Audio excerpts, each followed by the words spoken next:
Hello, everybody. Scott Golden here with the Mid-South Wrestling Review for February 4th, 1984. And we're moving into some really interesting times, to say the very least. We've got the announcement of the preview of the Mid-South Television title tournament, 10-man tournament, with lots of buys, chaos. Going to be a 9-week deal. I'm not going to cover the details of that, mainly because it's set up poorly.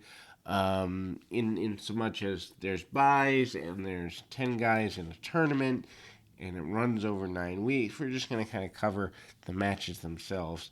Crusher Darso injures Hacksaw Jim Duggan. Duggan brings about a coal miner's glove match, I guess the first time in the area. And we kind of see a few clips of that. Darsaw manages to injure Duggan, and Bill Watts not impressed to see kind of a big, almost like a snake handler's glove on the hand of Darsaw, and he's happy. The match is clipped in a poorly lit area. Basically, they climb the pole to get the coal miner's glove down, and there's basically one fluorescent light over the ring in this particular match. Duggan, though, is cleaning house. Looks like he's got the match well at hand. Gets jumped from behind, and we see some shots from Darsaw. Darsaw and Volkov managed to take a 2-on-1 out on Duggan and again nail him several times. He's laid out and unable to compete in the tournament. Darsaw in a enhancement match with Tommy Heggie is up next, and obviously Crusher Darsaw holding on to the Russian flag. Heggie is new to the area. I think new to being an enhancement talent just by the way he takes some bumps. But hard clothesline by Darsaw, and again Darsaw going to town. Uses the launcher body slam and kind of takes the big man into the buckle and does everything he possibly can that way. Hard shots by Darsaw, and again, kind of going to a choke level there, and ultimately several kicks and stomps from Darsaw, and ultimately gets things going back in his general direction. Irish whip there by Darsaw, and hits the short knee, and a shot there snaps him over and rakes the bottom of the boot right across the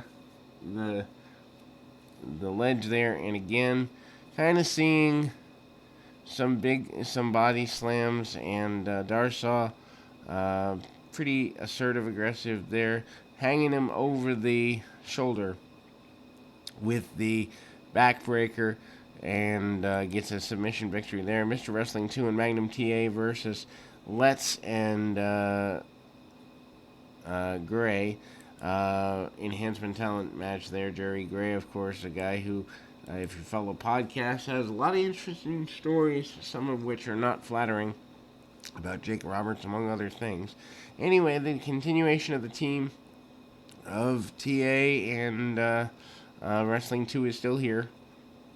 Let's gets some shots in, and TA stands toe-to-toe with him. Hard shots for him as he manages to go right under the deal, and shots to the midsection there. Ultimately, a big body slam by Wrestling 2, and 2 waits as the tag off to Jerry Gray happens. Gray takes over on 2 for a couple of minutes with several forearm shots, but it doesn't really last too terribly long, probably about 10 seconds. But anyway, tag off between TA and 2, and they work well as a team, as can be expected, tag team champions and such. Some shoulder tackles along the way, and sent into the corner. The champions cut off the match there, back elbow, and then some clothesline style maneuvers by TA with the front face lock and gets as much aggression as he can out of things. Rolls through, and again a couple of rollers there. Tag off, and that is there, and ultimately kind of takes him over with the side headlock takeover, and cranking up on him, and ultimately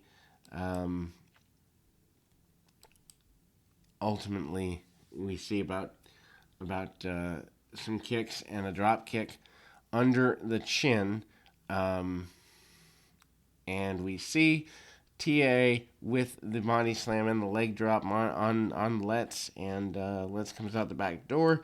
He's doing pretty well, but again, a guy who I think they could have done more with.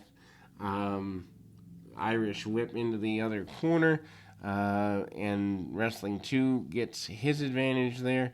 Blind tag, which is rare to see done well. Belly to belly suplex Magnum TA gets the victory for his team. Highlights from an arena show of Butch Reed and Jim Neidhart. Again, in the same dimly lit arena from earlier in the area. A attempted Samoan drop by Neidhart. Reed kind of gets away from that. Reed, tackles Neidhart pretty aggressively. Both guys go together, double headbutts, and Neidhart is down. Reed has someone toss him from the outside a football helmet. Match must be like a no DQ or something, but anyway, Reed with the jumping football tackle with the helmet on, trying to knock his former tag team partner into the middle of next week, and I guess we would say that Reed is kind of now becoming a babyface, as kind of does the drop downs there, and again, second big headbutt by Reed, and he's certainly, a big deal there, and nothing really settled between the two of them. Neidhart and Larry Santana, no relation as best I can tell to Tito, is an enhancement match that is up next. Neidhart with forearms, and Santana tries basic headlocks and other things. Doesn't go very well for him. Neidhart catches him, though, and just dumps him with a body slam. Neidhart, certainly, if nothing else, is a powerful, powerful guy, and he manages to show that dominance of power throughout here. We see several shoulder tackles into the corner, and again, Neidhart with the big Beal out of the corner. And the shots into the buckle, and ultimately Irish whip and a back elbow by Neidhart. Neidhart manages to do everything he can, hits the stomp right under the heart of his adversary, and again, big body slams there. Neidhart manages to get some kicks underneath, and again, shoulder up on the shoulder Samoan drop by Neidhart, and a victory there. Masahito and Mike Jackson up next. Of course, Ito using that nerve hold that's been causing some issues for just about everybody. And he is obviously looking to do that here. Mike Jackson's been around for quite a while in the area, and doing primarily enhancement talent related stuff. Anyway, this is the continuation of that kind of battle. Takeover with a side headlock by Ito, and he manages to hit some chops and punches there. Continuing with the martial arts style moves, basically every strike that he can get off that's a martial arts style strike, he's happy with that, I suppose. And Ito manages to hit a big leg drop he looks to be putting on a little bit of weight, even in the few weeks he's been in the territory, or maybe it's just looking at him in the red and black attire he has on. I think that's what he's worn every time out, though. Anyway, big uh, clothesline, and then right back to that nerve hold, choke hold type maneuver. Puts out his opponent. Referee takes a stop to it, and again, hard to pull him off. Special look at Terry Taylor in a music video format. They're really pushing the heck out of Terry Taylor. We go then to our next match, I guess the semi-main event. Joe Savoldi, who we've seen a bit before, against Nikolai Volkov. Volkov, of course, has been a major star in the area for a little bit. He managed to go back to the WWF before too terribly long, sometime in 1984. But here, he has been a major force in the area, technically a former North American champion, among other things. Volkov, though, manages to hit several shots on his adversary, and he hits a short knee on him, stays on him, gets him up with a double-fisted choke, and then the stun gun, and ultimately sends him into the buckle pretty aggressively, and we see him kind of trying ground and pound, using more knees than average, so almost like a, I don't want to say martial arts, but kind of that mixed martial arts aggression style thing going on, and that is going in the direction of, where Volkov, I guess, wants it to go. Otherwise, it wouldn't be happening, right?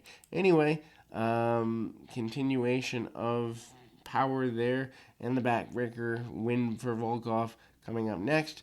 Terry Taylor and Buddy Landel is your main event. I believe this is part of the television championship tournament that's here, and Landel again having a major aspect to be a major force in the area. They've got about 6 minutes in your television main event, and actually this becomes, I believe, a pretty good feud. I remember these guys wrestling a good bit in the various clips that I've seen of 1984-85 area. So, and also they do renew that in Crockett as well.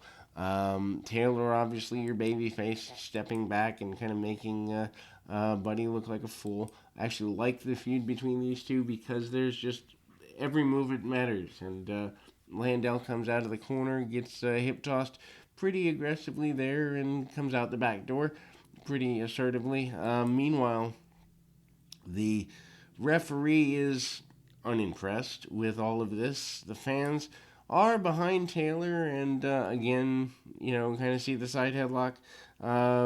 We see Taylor trying to keep the match moving. We see Landel trying to keep it slower. So, clash of styles, good heels, good baby faces, and basic stuff.